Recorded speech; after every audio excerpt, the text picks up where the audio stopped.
घर की कंस्ट्रक्शन में मैं इंडिया में देखता हूँ मोस्टली लोग कॉमन गलतियां करते आते हैं, कोई इन पे ध्यान नहीं दे रहा है। तो ये सबसे पहली गलती हो गई। जब भी घर की कंस्ट्रक्शन कराओ, ये बेसिक पॉइंट है, कॉमन मिस्टेक, इसीलिए मैंने बोला जब भी घर की कंस्ट्रक्शन कराओ एक बजट जरूर बनाओ। मतलब जब भी आपने सोचा कि आपका 1000 स्क्वायर फीट का घर है, 2000 स्क्वायर फीट का, पूरा प्लान आउट कर लिया कि हमारी ये ड्राइंग रहेगी, आर्किटेक्ट तो हायर करना ही करना है, मस्ट आर्किटेक्ट इस समय आपको हायर करना है। ये नहीं है कि कॉन्ट्रैक्टर ने बोल दिया जी हाँ मैं अपने हिसाब से इसको बना दूंगा, बस आप इन्वेस्ट करने वाले हो पूरी लाइफ की कमाई उस पर, और 10 से 20 हज़ार नहीं देने वाले आर्किटेक्ट को, तो आपको ज़रूर आर्किटेक्ट को देना है। उससे आपको फायदे होते हैं। 20 हज़ार देके आपको क्या क्या मिलता है, आपकी पूरी जगह कवर होती है, आपको रफ एस्टिमेट मिल जाता है कि आपको घर को बनाने में टोटल खर्चा कितना जाने वाला है। आप फिर उसके बाद एक प्रॉपर आर्किटेक्ट हायर कर सकते हो। जैसे मैं बात कर रहा था, घर को बनाने में पहले बजट बना लीजिएगा, फिर कॉन्ट्रैक्टर के साथ एग्रीमेंट मस्ट कर लो। एग्रीमेंट किया होगा तो आपको पूरा आइडिया रहेगा कितना खर्चा है, कितना कितना कब देना है, और पेमेंट की इंस्टॉलमेंट तय कर लो पूरी की, हमें इस तारीख को इतना काम हो जाएगा तो हम आपको 5 लाख देंगे, इतना काम हो जाएगा तो 5 लाख देंगे। तो पूरा अगर डिसाइडेड होगा, बजट भी होगा, तो आप पूरा प्लान आउट रखोगे। नहीं तो बीच में पैसा खत्म हो गया, जहां आपने ठेकेदार को पैसे दे दिए, ठेकेदार भाग गया, तो ये चीज़ें होने नहीं देनी है। और कॉन्ट्रैक्टर जब भी हायर करो आप, कॉन्ट्रैक्टर को आपको इस तरीके से हायर करना है कि उसके पुराने काम 4-5 काम आपने देखने हैं। ये नहीं कि सस्ते में बोल रहा है, बाकी जो मार्केट रेट चल रहा है 1300-1400 रुपये पर स्क्वायर फीट, और आपको कोई कॉन्ट्रैक्टर बोलता है कि आपको 1200, 1250 या 1300 में करके दे देंगे। लेकिन मिल रहा है अच्छी बात है, लेकिन उसका पुराना काम देख लीजिए, उसका क्या तरीका है काम करने का, वो सब चीज़ें पता करके एक प्रॉपरली हायर करोगे कॉन्ट्रैक्टर तो अच्छा रहेगा। मोस्टली जो कॉमन मिस्टेक लोग करते हैं कॉन्ट्रैक्टर को चूज़ करने में दिक्कत, वो उसका पुराना काम नहीं देखते हैं, कम रेट में उसको काम दे देते हैं, बाद में वो आधा काम छोड़ के भाग जाता है, पैसे ले जाता है। ये काफ़ी चीज़ें देखने को मिलती है। ना मैं किसी कॉन्ट्रैक्टर को जज कर रहा हूँ, कुछ कॉन्ट्रैक्टर की बात हो रही है, बस गाइडेंस आपके लिए। फिर हम बात करें या जो यहाँ आप देख रहे हो, यहाँ क्या किया गया, कॉलम है, ठीक है, कॉलम फुटिंग की जा रही है। कुछ लोग क्या करते हैं, शटरिंग की जगह ब्रिक वर्क यूज करते हैं, ब्रिक यूज करते हैं, ब्रिक लगा देते हैं और उसमें कंक्रीट कर देते हैं।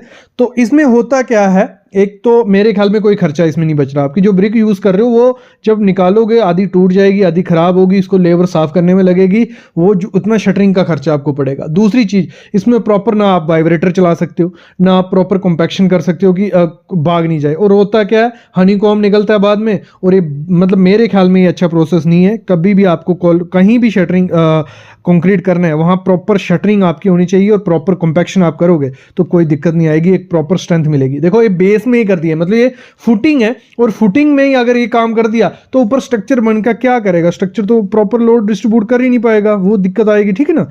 और जो फुटिंग की डेप्थ होती है वो चूज करता है कॉन्ट्रैक्टर आपका। यहाँ आप मैंने जैसे कहा आर्किटेक्ट आपको हायर करना है, लोग आर्किटेक्ट हायर नहीं करते हैं मोस्टली यार। 100 में से 50% लोग आर्किटेक्ट को हायर नहीं करते कि इनको क्या है, इनको कुछ पता नहीं है। मैं आर्किटेक्ट की बात कर रहा हूँ, सिविल इंजीनियर की नहीं। यहाँ पे ध्यान देना, आर्किटेक्ट अलग चीज है, सिविल इंजीनियर अलग चीज है। तो आर्किटेक्ट आपको हायर करना है, उससे प्रॉपर आपको फुटिंग की डेप्थ डिसाइड करनी है। कॉन्ट्रैक्टर क्या करते हैं, पुरानी कंस्ट्रक्शन करके आए होते हैं, उस हिसाब से जहां पे उन्होंने कहा था कि 6 फीट हमने हाइट दी थी भाई पिछले घर में, तो यहाँ भी 6 फीट कर दो, डबल स्टोरी बनने वाली है।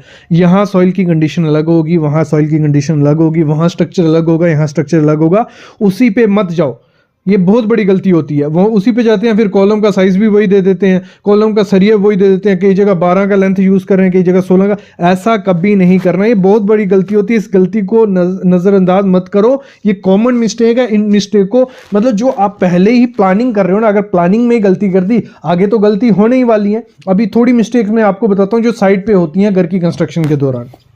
ये बेसिक गलतियां हैं। ये ऐसी वीडियोस अगर आप डिमांड करोगे, आप कमेंट करोगे सर ऐसी वीडियोस लाओ, हमें मजा आ रहा है, तो इस पे कोई 10 से 20 वीडियो बन जाती हैं। क्योंकि घर की कंस्ट्रक्शन में जितनी गलतियां होती हैं उतनी मेरे ख्याल में कहीं नहीं होती हैं, क्योंकि ना कोई क्लाइंट है देखने वाला, ना आपको नॉलेज है। जहां आप देख रहे हो ये क्या हुआ है, ये घर की कंस्ट्रक्शन हुई है, यहाँ पे डीपीसी नहीं की है, क्या डैम प्रूफ कोर्स नहीं किया है। और होता क्या उससे, अगर डैम प्रूफ कोर्स नहीं करते हो तो नीचे से आपने देखा होगा कोई 3 फुट के एरिया में या 1 मीटर के एरिया में आपका जो प्लास्टर प्लास्टर है वो निकलने लग पड़ता है, थोड़े टाइम बाद पपड़ी बनने लग पड़ती है, जहाँ आपका पेंट निकलने लग पड़ता है, वो होता है डीपीसी प्रोवाइड नहीं किया। और डीपीसी क्यों प्रोवाइड नहीं करते?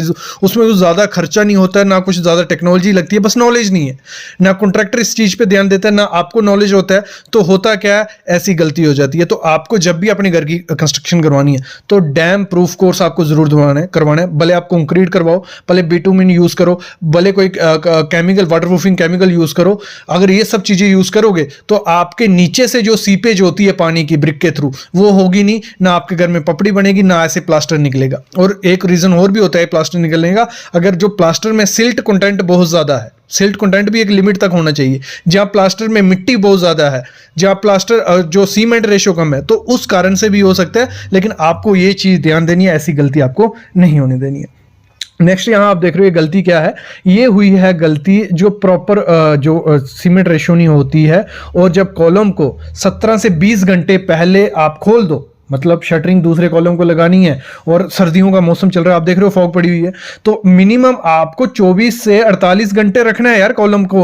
अगर आप पहले खोल दोगे तो ऐसा आपको दिखेगा कि जो उसके कॉर्नर्स होते हैं, एजेस होते हैं, वो टूट जाते हैं और ऐसा कॉलम कुछ दिखता है। इस कॉलम का कुछ मतलब ही नहीं है ना जब इस पे लोड आएगा, क्योंकि इसमें क्रैक्स बने हुए हैं, आप देख रहे हो पहले से इसमें क्रैक्स हैं, और जब इसमें लोड आएगा तो ये फेलियर की तरफ आपको ले जाएगा। जो जॉइंट बना है दोनों का, नीचे का कॉलम देखो और ऊपर का कॉलम, ये मेरे को लगता है ये ऐसा लग रहा है कि जो मिक्स रेशियो उसमें यूज की गई है वो M10 की यूज की है। तो ये कॉन्ट्रैक्टर पे आपको नजर रखनी पड़ेगी कि प्रॉपर मिक्स रेशियो कर रहा है नहीं कर रहा। भले आपका मटेरियल है, लेकिन वो आलसपनी के माना ये कर देते हैं। यहां पे आप देख रहे हो ये गलती क्या है, यहां है कि यहां पे जो शटरिंग की गई है ना, वहां पे ब्रिक यूज की गई थी। देखो यहां प्लेट चिपकी हुई है, वहां पे शटरिंग ऑयल यूज नहीं किया होगा, कई जगह पे कुछ चिपका हुआ है। इसमें बहुत ज्यादा लेबर जाती है, आप मानो नहीं मानो, इसमें इतनी लेबर आपको लगेगी सामान निकालने में जितना आप अच्छे से प्रॉपर शटरिंग करने में नहीं लगेगी। ये क्या होता है, क्यों होता है? ये होता है कॉन्ट्रैक्टर की वजह से। आप सस्ते रेट में कॉन्ट्रैक्टर को देते हो, वो कॉन्ट्रैक्टर का काम क्या होता है? जल्दी जल्दी काम निकालना, और इस चक्कर में वो ऐसी गलतियां कर देता है। तो जो आपको ये गलतियां नहीं करने देनी है, ये बहुत बड़ी मिस्टेक होती है। नेक्स्ट इसी में गलती एक दिख रही है, आपको दिख रहा होगा स्लैब में डैम्पनेस जैसी दिख रही है। ये डैम्पनेस कैसे है? प्रॉपर से स्लैब में कॉम्पैक्शन, जब कंक्रीटिंग हो रही थी, जहां तो शटरिंग प्रॉपर से नहीं होगी, यहाँ क्या होगा, कॉम्पैक्टर जो वाइब्रेटर होता है वो प्रॉपर से यूज नहीं किया होगा, तो डैम्पनेस दिखने लग पड़ी है। और ये डैम्पनेस धीरे धीरे बढ़ जाती है, और पूरे छत में डैम्पनेस जब आ जाएगी, जो आपका स्टील उसमें यूज किया गया होगा, वो अगर आपने 12 mm का किया ना, वो डिट्रॉयड होते क्रोजन उसको लग जाएगी, धीरे धीरे वो 6 mm का नहीं रहेगा, और फ्यूचर में वो क्लैप्स करने के कगार पे पहुंच जाता है। तो ये गलती को आपको नहीं होने देना है। अगर आप अपने घर की कंस्ट्रक्शन करवा रहे हो तो पहले ही मेंशन कर देना है स्लैब में कि आपकी मिनिमम 6 mm की थिकनेस रखो, प्रॉपर वाइब्रेटर करो, प्रॉपर लीकेज हो नहीं। इसी में एक और नेक्स्ट गलती निकल आती है जब कर रहे होते हैं शटरिंग, तो उसमें जो होता है ना, देखो यहां आप दिख रहे हो स्लरी है जो निकल रही है, ये क्या हो रहा है? जो प्रॉपर गैप्स होते हैं प्लेट्स के बीच, या आपने कुछ भी यूज किया है शटरिंग के लिए, तो उसमें अगर प्रॉपर गैप हो नहीं हो, मतलब गैप को फिल नहीं किया हो, तो वो गलती हो सकती है। और नीचे आप सपोर्ट्स देख ही सकते हो, जो बल्लियां यूज की गई हैं उसके नीचे कितनी ब्रिक लगी है। ये तो ठीक है, मतलब कुछ नहीं हो रहा है, सेटलमेंट नहीं हुई, लेकिन कभी कभार अगर लोड बढ़ जाए, जहाँ नीचे से कुछ हिल जाए, तो इसमें बड़ा हादसा हो सकता है। तो जो आपको जो वर्टिकल सपोर्ट्स प्रोवाइड करनी है, जहाँ तो प्रॉपर लेंथ की वो हो, जहाँ प्रॉपर नीचे प्लेटफॉर्म बनाओ उसके ऊपर वो करो, जहाँ जो टेका आता है आजकल आयरन स्टील का बना होता है टेका, वो यूज करो, तो प्रॉपर से वो शटरिंग कहलाती है। तो ये चीजें भी आपको ध्यान रखनी है जबकि घर की कंस्ट्रक्शन करनी है। मैं कॉमन मिस्टेक स्टार्टिंग में क्यों बोला था, ये कॉमन मिस्टेक ही है, ये हर जगह की होती है, और लोग एक्सेप्ट कर लेते हैं कि नहीं ये चलता है, ऐसे ही होता है, ऐसे ही काम चल रहा है। ऐसा नहीं हो रहा, आप खर्चा कर रहे हो। यहाँ आप देख रहे हो कॉलम जो बीम है हमारा, बीम के बीच कंडक्ट पाइप डाली हुई है, ये कोई स्टील नहीं है व्हाइट कलर का, ये कंडक्ट पाइप है। और कभी भी आपको कॉलम और बीम के अंदर कंडक्ट पाइप नहीं रखनी है, हॉलो सेक्शन बन जाती है और फेलियर के चांसेस बढ़ जाते हैं। नेक्स्ट यहाँ देख रहे हो ये शटरिंग रेडी है, मतलब कंक्रीट होने वाला है कल इसका, और आप गैप देख सकते हो। इस गैप में होगा क्या, जब कंक्रीट डाला जाएगा, जो इसमें सीमेंट मिक्स कर रहे हैं, मिक्स रेशियो बना रहे हो, भले आप M25 बना रहे हो, M30 बना रहे हो, लेकिन जब सीमेंट ही उसमें से निकल जाएगा स्लरी बन के पानी के साथ, तो पीछे कुछ नहीं बचने वाला। तो ये चीज आपको कभी नहीं करनी है, प्रॉपर शटरिंग करनी है। हमेशा मैं बोलता हूं प्रॉपर शटरिंग आप करोगे तो ये फेलियर के चांसेस कम हो जाते हैं। और यहाँ हम देख रहे हैं क्या किया गया है, जो कॉलम यूज किया गया है। आप स्पेसिंग देख रहे हो कॉलम की, नीचे से जब कॉलम स्टार्ट होता है तो 150 mm से ज्यादा स्पेसिंग नहीं रखनी है। यहाँ 1 फुट की स्पेसिंग दी हुई है और ये घर की कंस्ट्रक्शन हो रही है, 1 फुट स्पेसिंग दी हुई है और रिंग आप देख रहे हो कितना, मतलब ऐसी गलतियां क्यों करनी है यार, प्रॉपर डिजाइन करवाओ हर चीज का। और अगर डिजाइन नहीं करवाना है तो कॉमन ये चीज पता है, कॉलम का जो नीचे से एरिया होता है, मतलब यहाँ लगा लो 1 मीटर, नीचे से ऊपर 1 मीटर कॉलम तक, सबसे ज्यादा चांसेस फेलियर के वहां होती है। तो वहां पे 150 mm से ज्यादा आपको, मतलब अगर थंब रूल फॉलो कर रहे हो तो 150 mm से ज्यादा स्पेसिंग उसमें नहीं होनी चाहिए। अगर प्रॉपर से डिजाइन कर रहे हो तो वो तो स्पेसिंग आपको मेंशन कर देगा। और यहाँ पे जो स्पेसिंग दिख रही है 150 mm, 200, 250, 300, 350, 1 फीट, तो इस हिसाब से अगर स्पेसिंग दोगे तो कॉलम किसी काम का नहीं है, वो प्रॉपर लोड डिस्ट्रीब्यूट नहीं कर पाएगा। क्या हुआ, बहुत बड़ी गलती मैं बोलूंगा, इसमें इतनी लेबर कॉस्ट अभी जाएगी, काफी खर्चा होने वाला है। ये प्लेट्स आप देख रहे हो, बीम की मतलब स्लैब हुई थी, उसकी कंक्रीट हुआ, कास्टिंग हुई, शटरिंग खोल दी गई है, लेकिन ये प्लेट्स निकली नहीं है। क्यों नहीं निकली है, इनको फंस गई हैं और इनको निकालने के लिए अभी ब्रेकर भी चाहिए होगा, एक्स्ट्रा लेबर भी चाहिए होगी और काफ़ी टाइम लगता है। प्लेट्स जब कंक्रीट में घुस जाती है ना, निकालते निकालते टेढ़ी हो जाती हैं, वो वापिस जब दोगे तो पैसे लेगा आपसे जो जिसकी शटरिंग होगी। तो ये गलती हुई क्या, दो तीन गलतियों से ये चीज़ हो जाती है। अगर आपने प्रॉपर से बीम के अंदर कवर ब्लॉक नहीं दिया हो तो ऐसी गलती होती है कि आपकी प्लेट को क्या होता है, कंक्रीट घुस जाता है साइड से और वो प्रॉपर से नहीं निकलती है। एक गलती ये हो सकती है। दूसरा, यहां शटरिंग ऑयल नहीं लगाया, मतलब अगर शटरिंग ऑयल लगाया गया हो, शटरिंग ऑयल से होता यह है कि आपकी जो प्लेट है वो इजिली निकल जाती है। तीसरा, ये हुआ क्या है, लेवल, अगर प्रॉपर लेवल नहीं दिया हो, मतलब इसमें क्या हुआ, प्लेट बीम स्लैब का लेवल प्लेट से कम था और कंक्रीट जब किया गया तो प्लेट के अंदर वो कंक्रीट घुस गया और फिर प्लेट फंस गई, ये दिक्कत है। दूसरा, शटरिंग प्रॉपर से नहीं प्रोवाइड की हो, सपोर्ट्स प्रॉपर से प्रोवाइड नहीं की हो, तो ऐसी दिक्कत आ सकती है। तो आपको कभी भी जो शटरिंग है वो प्रॉपर से सपोर्ट्स के साथ प्रोवाइड करनी है। कच्ची शटरिंग क्या हो गया, जो मिट्टी डाल देते हैं, फट्टी डाल रहे हैं, कुछ भी ऐसा कुछ नहीं डालने हैं, क्योंकि बाद में उसको निकालने में दिक्कत आती है।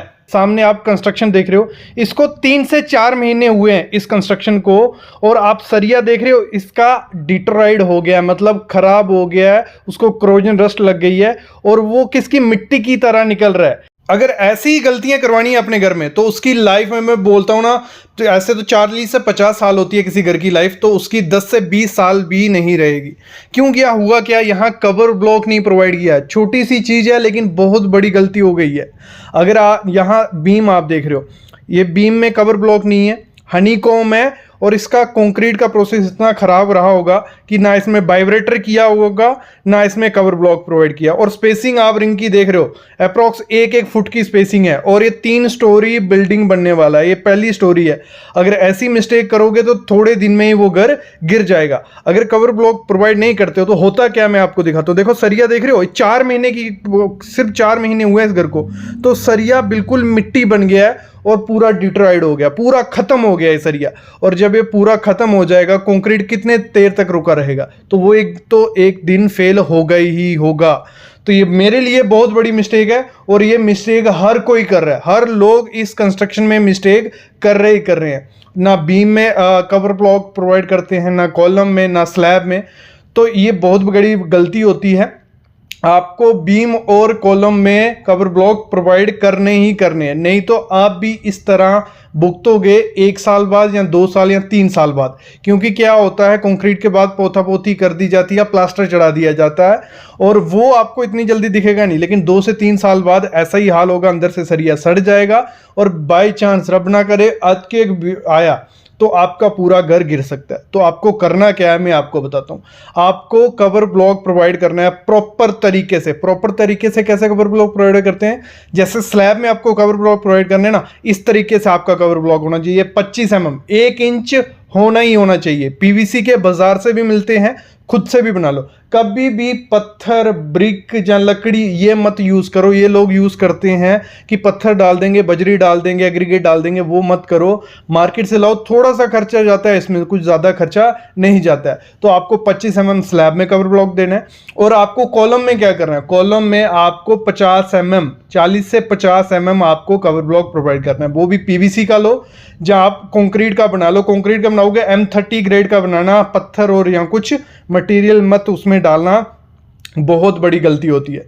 तो ये जब आप कवर ब्लॉक नहीं देते हो तो इस तरीके से हाल हो जाता है। तो ऐसे मिस्त्रियों को, ऐसे ठेकेदारों को, ऐसे कॉन्ट्रैक्टर को अपना काम मत दो जो ऐसी गलती करते हैं। हमेशा कवर ब्लॉक डाल के ही कंस्ट्रक्शन करवाना, ये मैं आपको हमेशा सलाह दूंगा। और अगर आपके घर में ऐसा हो गया है या किसी बिल्डिंग में हो गया है तो जैकेटिंग या रेट्रोफिटिंग का मैं ऑप्शन आपको दूंगा। रिस्क मत लो, आज ही उसको, अगर कॉलम है तो जैकेटिंग या रेट्रोफिटिंग आप करवा दो। और अगर स्लैब है तो उसमें जहाँ जो चैनल्स रहते हैं एमएस के वो प्रोवाइड करवाओ, या उसमें भी रेट्रोफिटिंग आपकी हो जाती है। नहीं तो फ्यूचर में कोलैप्स होने के चांसेस बढ़ जाते हैं। तो ये गलती आपको कभी नहीं करनी है।